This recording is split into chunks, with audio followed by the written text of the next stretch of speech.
हर बार की तरह क्वांटिटी नहीं क्वालिटी कंटेंट के साथ एक बार फिर से आपका स्वागत है हमारे और आपके YouTube channel GK tips by Mahendra Bugalia पर। आज के इस सेशन में अपन अक्टूबर 2023 का करंट अफेयर देखेंगे। किसी बच्चे ने अगर ये सेशन पूरा देख लिया है तो उसका अक्टूबर 2023 का करंट अफेयर कंप्लीट पूरा हो जाएगा। कोई सा भी एग्जाम देगा, अगर इस मंथ का करंट अफेयर उस एग्जाम में आना है तो 100% क्वेश्चन आपको यहाँ से मिल जाएंगे। बहुत ही अच्छे तरीके से मैं आपको यहाँ पर समझाऊंगा। ठीक है, आज की क्लास को अपन शुरू करते हैं। अर्थशास्त्र के क्षेत्र में नोबेल पुरस्कार 2023 किसने जीता है? जो अर्थशास्त्र है उस क्षेत्र के अंदर 2023 का नोबेल पुरस्कार किसको मिला है? तो क्लाडिया गोल्डिन को। क्लाडिया गोल्डिन अमेरिका की है और हार्वर्ड विश्वविद्यालय की प्रोफेसर है क्लाडिया गोल्डिन। इनको अर्थशास्त्र के क्षेत्र में नोबेल पुरस्कार 2023 दिया गया है। इंपॉर्टेंट पॉइंट क्या है, ये पुरस्कार इनको क्यों मिला है? तो हार्वर्ड विश्वविद्यालय की प्रोफेसर क्लाडिया गोल्डिन को श्रम बाजार में स्त्री पुरुष के बीच भेदभाव संबंधी समझ को बेहतर बनाने के लिए अर्थशास्त्र का नोबेल पुरस्कार देने की घोषणा की गई है। ये हार्वर्ड विश्वविद्यालय की प्रोफेसर है और इन्होंने श्रम बाजार में स्त्री और पुरुष के बीच भेदभाव संबंधी समझ है उसको बेहतर बनाया है। इसके लिए अर्थशास्त्र में इनको नोबेल पुरस्कार देने की घोषणा की गई है। अर्थशास्त्र में नोबेल पुरस्कार प्रदान कौन करता है? तो the royal Swedish academy of sciences. The royal Swedish academy of sciences जो स्वीडन की है वो अर्थशास्त्र में नोबेल पुरस्कार देती है और 2023 का दिया है क्लाडिया गोल्डिन को। यह है क्लाडिया गोल्डिन अमेरिका की। अगले क्वेश्चन पे चलते हैं। अगला क्वेश्चन है नोबेल शांति पुरस्कार 2023 से किसे सम्मानित किया गया? यानी शांति का नोबेल पुरस्कार 2023 में किसको दिया गया है? तो नरगिस मोहम्मदी। नरगिस मोहम्मदी को 2023 का शांति नोबेल पुरस्कार मिला है। इंपॉर्टेंट पॉइंट क्या है, ये पुरस्कार उनको क्यों दिया गया है? ईरान में महिलाओं के उत्पीड़न के खिलाफ उनकी लड़ाई और मानवाधिकारों और स्वतंत्रता को बढ़ावा देने के लिए। ईरान में जो महिलाओं के उत्पीड़न के खिलाफ इन्होंने लड़ाई लड़ी है और मानवाधिकारों और स्वतंत्रता को बढ़ावा देने का काम किया है, इसके लिए इन्होंने नोबेल शांति पुरस्कार 2023 के लिए चुना गया है नरगिस मोहम्मदी को। नोबेल शांति पुरस्कार देता कौन है? तो नॉर्वेजियन नोबेल समिति। जो नॉर्वेजियन नोबेल समिति है वो नोबेल शांति पुरस्कार प्रदान करती है। ये है नरगिस मोहम्मदी जिनको नोबेल शांति पुरस्कार 2023 से सम्मानित किया गया था। अगले क्वेश्चन पे चलते हैं। दोस्तों, आप क्वेश्चन का लेवल देख के पता कर सकते हो किस लेवल के मैं आपको कितने अच्छे तरीके से प्रस्तुत कर रहा हूँ, कितनी अच्छी तरीके से कंटेंट को मैंने लिखा है और कितनी अच्छी तरीके से मैं आपको प्रदान कर रहा हूँ। अगले क्वेश्चन पे, चिकित्सा के क्षेत्र में नोबेल पुरस्कार 2023 से किसे सम्मानित किया गया है? चिकित्सा के क्षेत्र में नोबेल पुरस्कार किसको दिया गया है?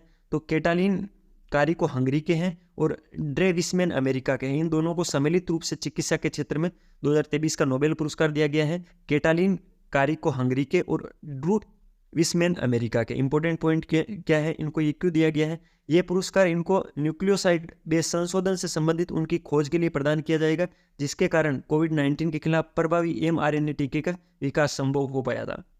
आपको पता है अभी कोविड महामारी आई थी, उस टाइम इन्होंने mRNA टीके का विकास किया था कोविड के खिलाफ। इसके लिए इनको चिकित्सा के क्षेत्र में नोबेल पुरस्कार 2023 दिया गया है। चिकित्सा के क्षेत्र में नोबेल पुरस्कार प्रदान कौन करता है?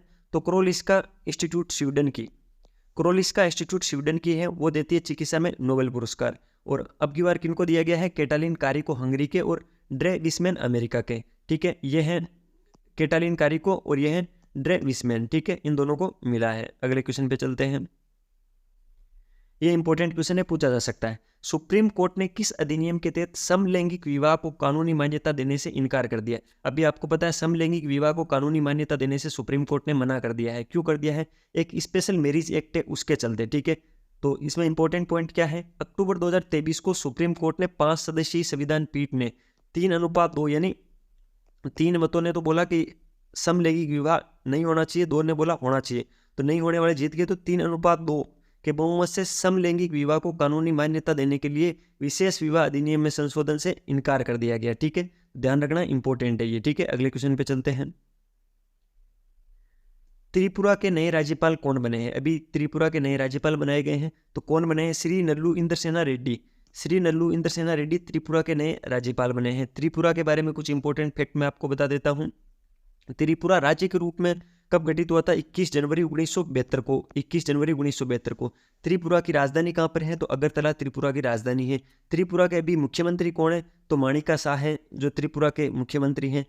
त्रिपुरा के अंदर 2 लोकसभा की सीटें हैं, एक राज्यसभा की सीटें और 60 विधानसभा की सीटें हैं। ठीक है, त्रिपुरा के अंदर 2 लोकसभा की सीटें, एक राज्यसभा की सीटें और विधानसभा की 60 सीटें हैं। ये है श्री नल्लू इंद्रसेना रेड्डी जो कि त्रिपुरा के नए राज्यपाल हैं। अगले क्वेश्चन पे चलते हैं। रॉबर्ट फिको किस देश के चौथी बार प्रधानमंत्री बने हैं? जो रॉबर्ट फिको है वो चौथी बार प्रधानमंत्री बने हैं। कौन से देश के बने हैं? तो स्लोवाकिया। स्लोवाकिया देश के चौथी बार प्रधानमंत्री बने हैं रोबर्ट फिको। स्लोवाकिया के बारे में कुछ इंपॉर्टेंट फैक्ट बता देते हैं। स्लोवाक गणराज्य या स्लोवाकिया इसका नाम है। स्लोवाकिया यूरोप महाद्वीप में स्थित एक देश है। यूरोप जो महाद्वीप है उसका ये देश है स्लोवाकिया। इसकी राजधानी है ब्रातिस्लावा। ब्रातिस्लावा इसकी राजधानी है। देखिए करंट में क्वेश्चन किस प्रकार पूछा जाता है, रोबर्ट फिको भी चौथी बार प्रधानमंत्री बने हैं तो हो सकता है रोबर्ट फिको का पूछे, लेकिन स्लोवाकिया के बारे में पूछ सकते हैं कौन से महाद्वीप में है, उसकी राजधानी क्या है, तो यूरोप महाद्वीप में है और ब्रातिस्लावा इसकी राजधानी है। उनके अंदर पैसे क्या चलते हैं, मुद्रा क्या चलती है, तो यूरो के अंदर व्यापार होता है। राष्ट्रपति कौन है, जुजाना कापुतोवा। जुजाना कापुतोवा के राष्ट्रपति हैं। ये हैं स्लोवाकिया के चौथी बार बनने वाले प्रधानमंत्री रोबर्ट फिको। ठीक है, अगले क्वेश्चन पे चलते हैं। किस राज्य ने मुख्यमंत्री अल्पसंख्यक उद्यमी योजना शुरू की है? कौन सा राज्य है जिसने मुख्यमंत्री अल्पसंख्यक उद्यमी योजना शुरू की है? तो बिहार। बिहार राज्य ने मुख्यमंत्री अल्पसंख्यक उद्यमी योजना शुरू की है। तो क्या है ये योजना, आपको बताता हूँ। इस योजना के तहत बिहार सरकार एक बेरोजगार अल्पसंख्यक महिला या पुरुष को नया उद्योग शुरू करने के लिए 10 लाख रुपए की राशि देगी। 10 लाख रुपए में से 5 लाख रुपए तो सब्सिडी होगी और 5 लाख रुपए लोन के तौर पर होंगे। जो बिहार की सरकार है उन्होंने मुख्यमंत्री अल्पसंख्यक उद्यमी योजना की शुरुआत की है। इसके अंदर क्या होगा, जो भी अल्पसंख्यक बेरोजगार है उसको 10 लाख रुपए की सहायता राशि दी जाएगी, जिसमें से 5 लाख रुपए की तो सब्सिडी दे दी जाएगी और 5 लाख रुपए का लोन दे दिया जाएगा। ठीक है, अगले क्वेश्चन पे चलते हैं। वर्ष 2022 के लिए राष्ट्रीय किशोर कुमार सम्मान किसे प्रदान किया गया है? 2022 का इंपॉर्टेंट है, राष्ट्रीय किशोर कुमार सम्मान किसे प्रदान किया गया है? तो धर्मेंद्र को। ठीक है, सनी देओल के जो पिताजी है धर्मेंद्र, उनको क्या दिया गया है? राष्ट्रीय किशोर कुमार सम्मान। इंपॉर्टेंट पॉइंट क्या है, राष्ट्रीय किशोर कुमार सम्मान अभिनय, पटकथा, गीत लेखन एवं निर्देशन के क्षेत्र में दिया जाता है। 5 लाख रुपए दिए जाते हैं। इस पुरस्कार में 5 लाख रुपए दिए जाते हैं। अभिनय, पटकथा, गीत लेखन एवं निर्देशन के क्षेत्र में ये पुरस्कार दिया जाता है। 2022 का धर्मेंद्र को दिया गया। ठीक है, ये है सनी देओल जी और ये है धर्मेंद्र जी। अगले क्वेश्चन पे चलते हैं। न्यूजीलैंड के नए प्रधानमंत्री कौन बने हैं? जो न्यूजीलैंड है उनके नए प्रधानमंत्री कौन बने हैं? तो क्रिस हिप्किस। जो क्रिस हिप्किस है वो न्यूजीलैंड के नए प्रधानमंत्री बने हैं। न्यूजीलैंड के नए प्रधानमंत्री कौन है? क्रिस हिप्किस। न्यूजीलैंड के बारे में इंपॉर्टेंट पॉइंट आपको बता देते हैं। न्यूजीलैंड ओशनिया महाद्वीप में स्थित है। जो ऑस्ट्रेलिया महाद्वीप अपन बोलते हैं उसके अंदर ये स्थित है। इसकी राजधानी है वेलिंगटन। राजधानी क्या है? राजधानी वेलिंगटन है। और इसके अंदर करेंसी कौन सी चलती है? तो न्यूजीलैंडी डॉलर। न्यूजीलैंड के जो डॉलर है वो यहाँ पर करेंसी के रूप में चलते हैं। और क्रिस हिप्किस नए प्रधानमंत्री बने हैं। यह है क्रिस हिप्किस की फोटो और ये न्यूजीलैंड के नए प्रधानमंत्री हैं। अगले क्वेश्चन पे चलते हैं। साहित्य में नोबेल पुरस्कार 2023 से किसे सम्मानित किया जाएगा? साहित्य का नोबेल पुरस्कार किसको दिया जाएगा? 2023 का साहित्य का नोबेल पुरस्कार 2023 का दिया जाएगा जॉन फार्से को। नॉर्वे के हैं जॉन फार्से। इंपॉर्टेंट पॉइंट क्यों दिया जा रहा है? यह पुरस्कार उनके अभिनव नाटकों और गद्य के लिए प्रदान किया जाएगा। इनके कुछ नाटक हैं जो कि बहुत ही फेमस हुए हैं और कुछ गद्य कथाएं हैं जो इंपॉर्टेंट है वो इनकी फेमस हुई है। इनके लिए इनको जॉन फार्से को साहित्य में नोबेल पुरस्कार 2023 दिया जा रहा है।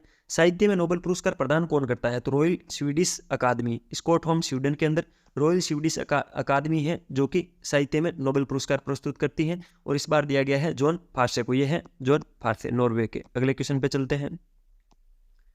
नारी शक्ति वंदन अधिनियम कौन सा संविधान संशोधन बना है? पॉलिटी के दृष्टि से ये इंपॉर्टेंट क्वेश्चन है। 106वां संविधान संशोधन हुआ था, नारी शक्ति वंदन अधिनियम। ठीक है, इंपॉर्टेंट क्या है? ये बिल लोकसभा विधानसभाओं में महिलाओं के लिए 1/3 यानी 33% आरक्षण प्रदान करने से संबंधित है। इसमें महिलाओं को लोकसभा और विधानसभाओं में 33% आरक्षण देने का प्रावधान है। ये फोटो उसी दिन की है जब लोकसभा के अंदर नारी शक्ति वंदन अधिनियम पारित हुआ था। अगले क्वेश्चन पे चलते हैं।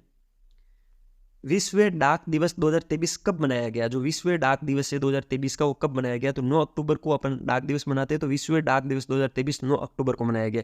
इसकी थीम क्या रखी गई थी? सुरक्षित भविष्य के लिए एक दूसरे का सहयोग करना। ये थीम है, ये इंपॉर्टेंट है, ध्यान रखना। सुरक्षित भविष्य के लिए एक दूसरे का सहयोग करना 9 अक्टूबर को विश्व डाक दिवस 2023 की थीम रखी गई थी। ठीक है, together for trust, collaborating for a safe and connected future. ठीक है, ये इंग्लिश के अंदर बात एक ही है, विश्व डाक दिवस। ठीक है, अगले क्वेश्चन पे चलते हैं। किस देश की अदालत ने भारतीय नौसेना के 8 पूर्व कर्मियों को मौत की सजा सुनाई? कौन सा देश है जिसकी अदालत ने भारतीय जो नौसेना है उसके 8 पूर्व कर्मियों को मौत की सजा सुनाई थी? ठीक है, तो कतर। जो कतर की अदालत है उसने 8 पूर्व भारतीय नौसेना कर्मियों को मौत की सजा सुनाई थी। इंपॉर्टेंट पॉइंट क्या है? भारतीय नौसेना के पूर्वी कर्मियों पर इजराइल के लिए जासूसी करने का आरोप है, जिसकी वजह से कतर की अदालत ने दोषी मानते हुए उन्हें मौत की सजा सुनाई है। ठीक है, डेथ पेनल्टी सुनाई है। अगले क्वेश्चन पे चलते हैं। द्विपक्षीय सैन्य अभ्यास हरिमऊ शक्ति 2023। द्विपक्षीय सैन्य अभ्यास हरिमऊ शक्ति 2023 किन दो देशों के बीच आयोजित हुआ था? ये भारत और मलेशिया के बीच हुआ था। किन के बीच? भारत और मलेशिया के बीच कौन सा हुआ था? हरिमऊ शक्ति 2023। इंपॉर्टेंट पॉइंट क्या है? इस अभ्यास में भारतीय दल का प्रतिनिधित्व राजपूत रेजिमेंट की एक बटालियन ने किया था। आयोजन स्थल उमरोई छावनी मेघालय के अंदर। जो हरिमऊ शक्ति 2023 है वो उमरोई छावनी मेघालय के अंदर हुआ था, भारत और मलेशिया के मध्य, और भारत का प्रतिनिधित्व किया था राजपूत रेजिमेंट ने। ठीक है, अगले क्वेश्चन पे चलते हैं। आईसीसी पुरुष एक दिवसीय क्रिकेट विश्व कप, जो ओडीआई अभी वर्ल्ड कप चल रहा है, उसकी मेजबानी कौन सा देश कर रहा है? तो उसकी मेजबानी भारत कर रहा है। आप सब जानते हो भारत कर रहा है। इंपॉर्टेंट पॉइंट क्या है? अभी भारत टेबल टॉपर भी है, अभी किसी से नहीं हारा है, तो यही दुआ करो किसी से नहीं हारे और वर्ल्ड कप जी जाए इस बार। इंपॉर्टेंट पॉइंट क्या है? आईसीसी पुरुष क्रिकेट विश्व कप 2023 के ब्रांड एम्बेसडर शाहरुख खान है। ये इंपॉर्टेंट है। दाने दाने में केसर कदम, आईसीसी पुरुष क्रिकेट विश्व कप 2023 के ब्रांड एम्बेसडर कौन है? शाहरुख खान है। शुभंकर क्या रखा गया इसको? क्रिप्टोवर्स। क्रिप्टोवर्स जो है वो आईसीसी का जो इस बार वर्ल्ड कप हो रहा है उसका शुभंकर है। एंथम सॉन्ग कौन सा है? दिल जश्न बोले। प्रीतम चक्रवर्ती का लिखा हुआ गीत है दिल जश्न बोले। ठीक है, ये इस बार लोगो है ICC men's cricket world cup India 2023। अगले क्वेश्चन पे चलते हैं। किस राज्य का तटीय मंदिर भारत का पहला हरित ऊर्जा पुरातत्व स्थल बन गया है? कौन से राज्य का तटीय मंदिर है जो भारत का पहला हरित ऊर्जा पुरातत्व स्थल बन गया है? ठीक है, तो तमिलनाडु। जो तमिलनाडु है वो भारत का पहला हरित ऊर्जा पुरातत्व स्थल बन गया है। ठीक है, इंपॉर्टेंट पॉइंट क्या है? ये तटीय मंदिर मामल्लपुरम जो महाबलीपुरम में स्थित है, इसे 1984 में यूनेस्को विश्व धरोहर स्थल का दर्जा मिला था। महाबलीपुरम के तमिलनाडु के अंदर है। 1984 में इसको यूनेस्को विश्व धरोहर का दर्जा भी मिला था। ये उपलब्धि ग्रीन हेरिटेज प्रोजेक्ट के कारण हासिल हुई है। इस प्रोजेक्ट के तहत मंदिर को रोशन करने के लिए आवश्यक ऊर्जा सौर ऊर्जा संयंत्रों के माध्यम से उत्पन्न की जाती है। ये इसका इंपॉर्टेंट फैक्ट था। ये है तमिलनाडु का मंदिर। ठीक है, आगे चलते हैं। भारत की 16वीं नवरत्न कंपनी कौन सी बनी है? भारत की 16वीं नवरत्न कंपनी कौन सी बनी है? तो RITES बनी है। कौन सी बनी है? रिट्स बनी है। RITES लिमिटेड है जो भारत की 16वीं नवरत्न कंपनी बनी है। ठीक है, इंपॉर्टेंट पॉइंट क्या है? वित्त मंत्रालय ने रेलवे से जुड़ी हुई दो कंपनियां रिट्स लिमिटेड और 16वीं और इरकॉन, एक इरकॉन कंपनी, उनको 15वीं नवरत्न कंपनी का दर्जा मिला था। कंफ्यूजन होना, दोनों पूछ सकते हैं आपसे। 15वीं तो थी इरकॉन और ये 16वीं जो है वो है रिट्स, RITES रिट्स। ठीक है, ये तो है 16वीं और 15वीं कौन सी थी? इरकॉन। ठीक है, अगली लाइन क्या है? इसके साथ ही अब अक्टूबर 2023 में भारतीय नवरत्न कंपनियों की संख्या 14 से बढ़कर 16 हो गई है। अक्टूबर से पहले 14 थी, अब 16 हो गई है। 15वीं इरकॉन बन गई है और 16वीं रिट्स बन गई है। इंपॉर्टेंट है, ध्यान रखना। अगले क्वेश्चन पे चलते हैं। प्रतिष्ठित सशस्त्र रामानुजन पुरस्कार 2023 किसने जीता? जो सशस्त्र रामानुजन पुरस्कार है 2023 वो किसने जीता है? तो रुई किसियांग जांग ने। रुई किसियांग जांग ने जीता है प्रतिष्ठित सशस्त्र रामानुजन पुरस्कार 2023। अमेरिका के कैलिफोर्निया विश्वविद्यालय में सहायक प्रोफेसर रुई किसियांग जांग को प्रतिष्ठित सशस्त्र रामानुजन पुरस्कार 2023 के लिए चुना गया है।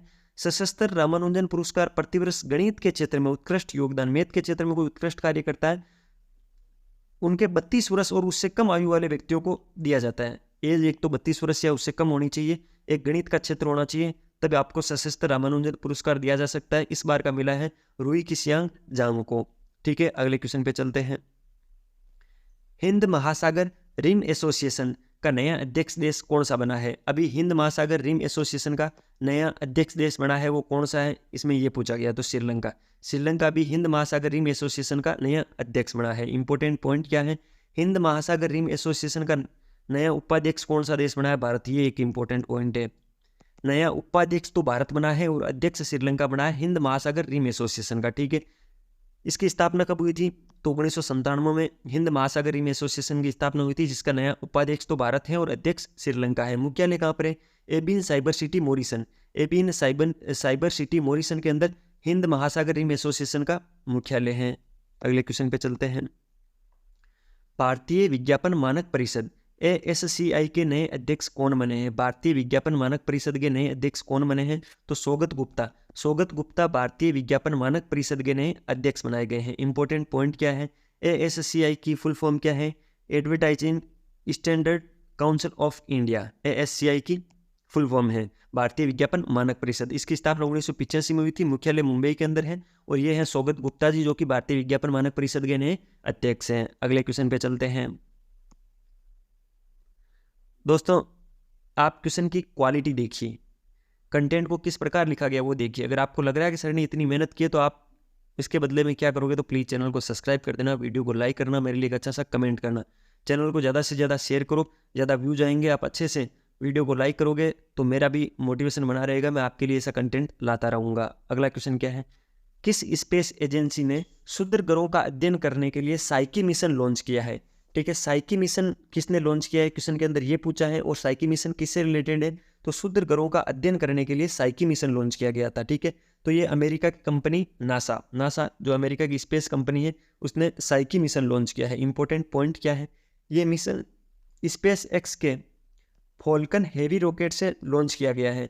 ये जो मिशन है वो स्पेस एक्स के फॉल्कन हेवी रॉकेट से लॉन्च किया गया है। इस मिशन का उद्देश्य ये समझना है कि पृथ्वी और अन्य चट्टानी ग्रहों का निर्माण कैसे हुआ, पृथ्वी और जो अन्य चट्टानी ग्रह हैं उनका निर्माण कैसे हुआ, वो इस मिशन के थ्रू अपन समझेंगे। स्पेस एक्स के फाल्कन हेवी रॉकेट से इसको लॉन्च किया गया था और इस मिशन का नाम साइकी मिशन रखा गया था, जो नासा अमेरिका की कंपनी द्वारा लॉन्च किया गया था। ठीक है, ये नासा का लोगो आप जानते हो सब। अगले क्वेश्चन पे चलते हैं, किस राज्य ने लेक लड़की को हिंदी में क्या बोलते हैं, प्यारी बेटी योजना शुरू की है? लेक लड़की भी लिखा सकता है, प्यारी बेटी भी लिखा सकता है। कौन सी सरकार ने की है, कौन से राज्य ने की है, तो महाराष्ट्र राज्य ने लेक लड़की या प्यारी बेटी योजना शुरू की है। इंपॉर्टेंट पॉइंट क्या है, ये योजना पीले या केसरी रंग राशन कार्ड धारक परिवारों को 1 अप्रैल 2023 के बाद जन्म लेने वाली लड़कियों पर लागू होगी। पहली बात तो ये जो योजना है पीले और केसरिया रंग के जिसके पास राशन कार्ड होंगे, उसके अंदर 1 अप्रैल 2023 के बाद जो बच्चियां जन्म लेगी उन पर ये योजना लागू होगी। यह योजना गरीब परिवारों की बेटी के लिए 1 लाख रुपए की वित्तीय सहायता प्रदान करेगी। लाख रुपए इसके अंदर देंगे, लेकिन इसकी शर्तें क्या है, एक तो पीला या केसरिया रंग का राशन कार्ड होना चाहिए और 1 अप्रैल 2023 के बाद बच्ची का जन्म होना चाहिए। ये जो उन्होंने मैनिफेस्टो या जो भी उन्होंने लॉन्च किया था उसकी एक कटिंग है। अगले क्वेश्चन पे चलते हैं, सीमा सड़क संगठन BRO बॉर्डर रोड ऑर्गेनाइजेशन के 28वें महानिदेशक कौन बने हैं? सीमा सड़क संगठन के 28वें महानिदेशक बने हैं लेफ्टिनेंट जनरल रघु श्रीनिवासन। इनका नाम रघु श्रीनिवासन है और इनकी जो भी उपाधि है वो लेफ्टिनेंट जनरल है। ये लेफ्टिनेंट जनरल रघु श्रीनिवासन है, वो सीमा सड़क संगठन BRO के 28वें महानिदेशक बने हैं। इंपॉर्टेंट पॉइंट क्या है, BRO का पूरा नाम क्या है, border road organization. Border road organization BRO की फुल फॉर्म है हिंदी में सीमा सड़क संगठन। इसकी स्थापना 7 मई 1960 को हुई थी, मुख्यालय नई दिल्ली के अंदर है। ये है रघु श्रीनिवासन जी, जो कि BRO के 28वें महानिदेशक है। अगले क्वेश्चन पे चलते हैं, मालदीव के नए राष्ट्रपति कौन चुने गए हैं? अभी मालदीव के नए राष्ट्रपति चुने गए थे, उनका नाम है मोहम्मद मुइज़जू। जो मोहम्मद मुइज़जू है वो मालदीव के नए राष्ट्रपति हैं। इंपॉर्टेंट पॉइंट क्या है, मालदीव एशिया महाद्वीप में स्थित है, आप सब जानते हो, छोटा सा देश है जिसकी राजधानी माले है और वहाँ पर मालदीव रूपिया वहाँ की करेंसी है। राजधानी माले, करेंसी मालदीव रूपिया। मालदीव एशिया महाद्वीप में स्थित है, घूमने लायक अच्छी जगह है। ठीक है, तो मोहम्मद मुइज़जू मालदीव के नए राष्ट्रपति चुने गए हैं और ये उनकी फोटो है। अगले क्वेश्चन पे चलते हैं, किस राज्य ने मुख्यमंत्री लोक सेवक आरोग्य योजना शुरू की है? कौन सा राज्य है जिसने मुख्यमंत्री लोक सेवक आरोग्य योजना की शुरुआत की है? तो असम राज्य ने मुख्यमंत्री लोक सेवक आरोग्य योजना की शुरुआत की है। इंपॉर्टेंट पॉइंट क्या है, इस योजना के तहत असम के वर्तमान सेवारत कर्मचारियों और सेवानिवृत्त कर्मचारियों दोनों को 5 लाख रुपए तक का मेडिकल कवरेज दिया जाएगा। ये हेल्थ के रिलेटेड योजना है, मुख्यमंत्री लोक सेवक आरोग्य योजना, जिसके अंदर जो भी असम के अंदर वर्तमान के अंदर सरकारी कर्मचारी हैं या जिन्होंने सेवानिवृत्ति ले ली है, उन दोनों कर्मचारियों को 5 लाख रुपए तक का मेडिकल कवरेज दिया जाएगा। जैसे राजस्थान के अंदर चिरंजीवी योजना RGHS चल रहा है, उसी प्रकार ये असम की योजना है। सबसे अच्छा हेल्थ के अंदर अगर कोई योजना भी चल रही है पूरे भारत में तो चिरंजीवी योजना है, जो कि राजस्थान में चल रही है, जिसके अंदर जो भी BPL और APL के अंदर जो भी आते हैं उनको तो 850 उनको तो फ्री है। बाकी जो भी लोग जिनको राशन वगैरह नहीं मिलता है उनको 850 रुपये का प्रीमियम देना पड़ता है और 25 लाख रुपए तक का इलाज फ्री होता है। और उसके अंदर कई प्राइवेट अच्छे प्राइवेट हॉस्पिटल इंक्लूड है। तो और वहाँ पर एक चिरंजीवी दुर्घटना योजना भी चल रही है, जिसके अंदर अगर किसी की दुर्घटना में मृत्यु हो जाती है तो 10 लाख रुपए उसके परिवार को क्लेम के तौर पर देते हैं। उसी प्रकार असम राज्य के अंदर ये योजना चल रही है, लोक सेवक आरोग्य योजना। ठीक है, अगले क्वेश्चन पे चलते हैं, BIMSTEC के नए महासचिव के रूप में नियुक्त होने वाले पहले भारतीय कौन बने हैं? BIMSTEC के नए महासचिव बने हैं जो कि भारत के हैं। कौन है? इंद्रमणि पांडे हैं, वो बने हैं। ठीक है, BIMSTEC की फुल फॉर्म क्या है?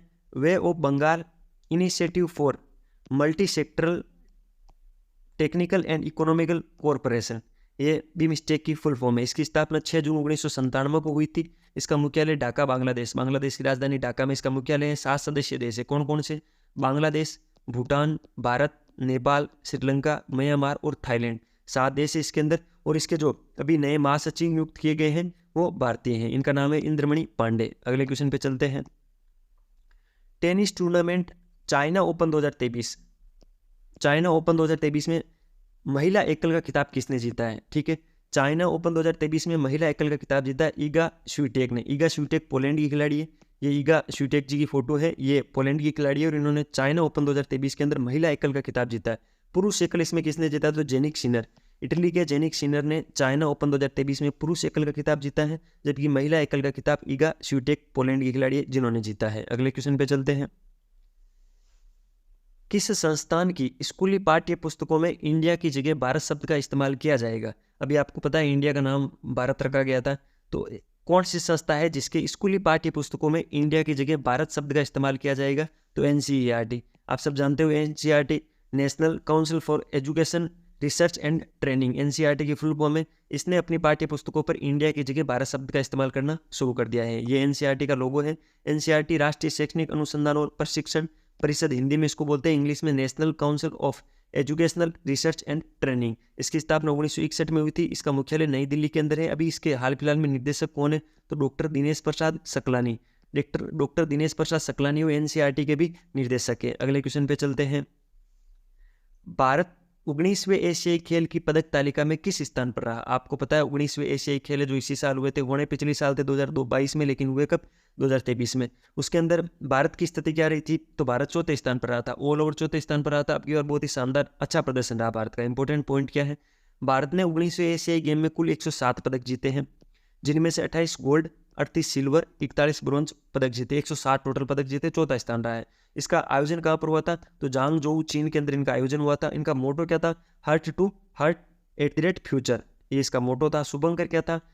Chain chain Congcong Lianlian, ये इसका शुभंकर था। ऑफिशियल थीम सॉन्ग क्या था? विथ यू एंड मी, ठीक है, इसका ऑफिशियल सॉन्ग था। ये भारत ने 100 से पार इस बार पदक जीते थे, जिसके अंदर 28 गोल्ड थे, 38 रजत थे, 41 कांस्य थे, 107 कुल थे, रैंक चौथी थी। ठीक है, तो ये थे एशियाई गेम के बारे में इंपॉर्टेंट फैक्ट जिनको आप याद कर लेना, पूछा जा सकता है। अगला क्वेश्चन क्या है? अगला क्वेश्चन इंपॉर्टेंट क्वेश्चन है, इसको आप 3 स्टार कर लीजिए। ये क्वेश्चन एग्जाम में आने की पूरी संभावना रहेगी, बहुत ही इंपॉर्टेंट क्वेश्चन है।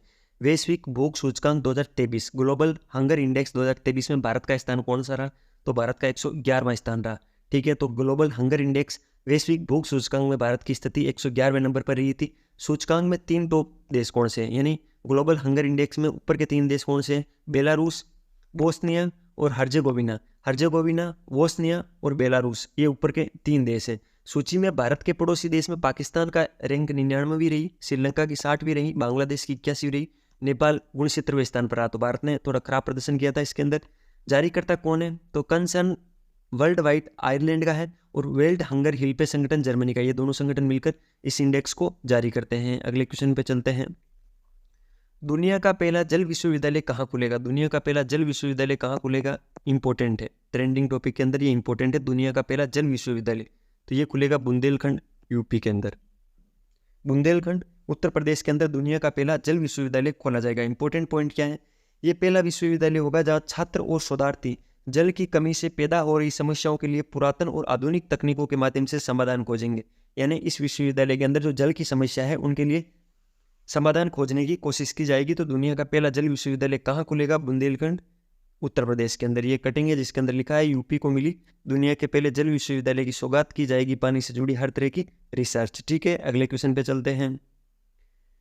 किस राज्य ने मुख्यमंत्री निर्माण श्रमिक पेंशन सहायता योजना शुरू की? कौन सा राज्य है जिसने मुख्यमंत्री निर्माण श्रमिक पेंशन सहायता योजना शुरू की है? तो छत्तीसगढ़। छत्तीसगढ़ राज्य ने मुख्यमंत्री निर्माण श्रमिक पेंशन सहायता योजना शुरू की थी। इंपॉर्टेंट पॉइंट क्या है? इस योजना के माध्यम से छत्तीसगढ़ सरकार द्वारा निर्माण कार्य करने वाले मजदूरों को हर महीने 1500 रुपये की सहायता राशि पेंशन के रूप में दी जाएगी। जो भी निर्माण कार्य के श्रमिक है उनको 1500 रुपये प्रति महीना पेंशन के रूप में दी जाएगी छत्तीसगढ़ सरकार के द्वारा। और छत्तीसगढ़ सरकार ने इस योजना का शुभारंभ किया है, मुख्यमंत्री निर्माण श्रमिक पेंशन सहायता योजना। जिस दिन ये किया गया था उस दिन उनके मुख्यमंत्री की फोटो है। अगले क्वेश्चन पे चलते हैं। अगला क्वेश्चन क्या है? 19वें एशियाई खेल की पदक तालिका में कौन सा देश पहले स्थान पर रहा? अभी 19वें एशियाई जो खेल हुए थे उनकी पदक तालिका में भारत चौथे स्थान पर रहा था, 107 मेडल जीते थे। कौन से कैसे थे वो मैंने आपको सारा समझा दिया। अब पहले स्थान पर कौन रहा? तो चीन। जो चाइना है वो 19वें एशियाई खेल में पदक तालिका में प्रथम स्थान पर रहा था। ठीक है, इंपॉर्टेंट पॉइंट क्या है, चीन ने एशियन गेम 2023 जो 2022 में होने थे लेकिन हुए 2023 में थे, कुल 383 पदक जीते, जिनमें से 201 तो गोल्ड जीते उन्होंने, 111 सिल्वर जीते और 71 ब्रॉन्ज मेडल जीते थे। ठीक है, पदक तालिका में शीर्ष 3 देश कौन से हैं, तो चीन है। चीन ने टोटल 383 पदक जीते थे, 201 गोल्ड, 111 सिल्वर, 71 ब्रॉन्ज। उसके बाद है जापान, इनके जो कितने मेडल जीते वो याद नहीं, कोई इतना इंपॉर्टेंट नहीं, लेकिन इनका क्रम याद होना चाहिए। चीन के बाद जापान ने 188 पदक जीते, जिसमें 52 गोल्ड, 67 सिल्वर और 69 ब्रॉन्ज थे। तीसरे स्थान पर दक्षिण कोरिया है जिसने 190 पदक जीते थे। चौथे स्थान पर भारत है जिसने 107 पदक जीते थे। ठीक है, चौथे स्थान पर यहाँ पर अब भारत लिख लेना। ठीक है, और ये चाइना का फ्लैग है और 19वें एशियाई खेल पदक तालिका में प्रथम स्थान पर रहा है चाइना। अगले क्वेश्चन पे चलते हैं। भारतीय निर्वाचन आयोग ने अक्टूबर 2023 का करंट अफेयर पढ़ रहे हैं, किस अभिनेता को अपना राष्ट्रीय आइकन नियुक्त किया। भारतीय निर्वाचन आयोग ने कौन सा अभिनेता है जिसको अक्टूबर 2023 में राष्ट्रीय आइकन नियुक्त किया है निर्वाचन आयोग का। ठीक है, तो है राजकुमार राव। राजकुमार राव को अक्टूबर 2023 के अंदर भारतीय निर्वाचन आयोग ने अपना ब्रांड इमेज या राष्ट्रीय आइकन बनाया है। ठीक है, अब अपन जो इलेक्शन कमीशन है उसके बारे में कुछ इंपॉर्टेंट पॉइंट देख लेते हैं। ECI, election commission of India, Bharat निर्वाचन आयोग या भारतीय चुनाव आयोग इसको हिंदी में बोलते हैं। इसकी स्थापना 25 जनवरी 1950 को हुई थी। इंपॉर्टेंट है, 25 जनवरी 1950 को ECI, election commission of India की स्थापना हुई थी। इसलिए 25 जनवरी को राष्ट्रीय मतदाता दिवस मनाया जाता है। तो राष्ट्रीय मतदाता दिवस कब मनाया जाता है, ये भी एक इंपॉर्टेंट है, ध्यान रखना, कई बार एग्जाम में पूछा जाता है। राष्ट्रीय मतदाता दिवस कब मनाया जाता है, 25 जनवरी को। इसका मुख्यालय कहाँ पर है, ईसीआई का, इलेक्शन कमीशन ऑफ इंडिया का मुख्यालय है नई दिल्ली के अंदर। भारत के मुख्य निर्वाचन आयुक्त कौन है, तो राजीव कुमार है, वो भारत के भी वर्तमान में मुख्य निर्वाचन आयुक्त है। ठीक है, तो ये था अक्टूबर का करंट अफेयर। मैं कंटेंट को बड़े शानदार तरीके से लिखने की कोशिश करता हूँ और फिर उसको बड़े शानदार तरीके से समझाने की कोशिश करता हूँ। आपको लगता है कि सर एक्चुअली में मेहनत कर रहे हैं हमारे लिए, तो प्लीज़ चैनल को सब्सक्राइब करना, वीडियो को ज़्यादा से ज़्यादा लाइक करना, अपने दोस्तों के साथ शेयर करना, मेरे लिए एक अच्छा सा कमेंट करना। कमेंट में ये जरूर बताना कि आपको अगला वीडियो है वो किस टॉपिक पे चाहिए। जैसे ही आप कमेंट करोगे उससे अगले दिन आपको वीडियो मिल जाएगा, बड़े शानदार तरीके से मैं आपको कंटेंट दे दूंगा। मिलते हैं फिर किसी नए सेशन के साथ, तब तक अपनी पढ़ाई जारी रखिए, स्वास्थ्य का ध्यान रखिए, टेक केयर, जय हिंद।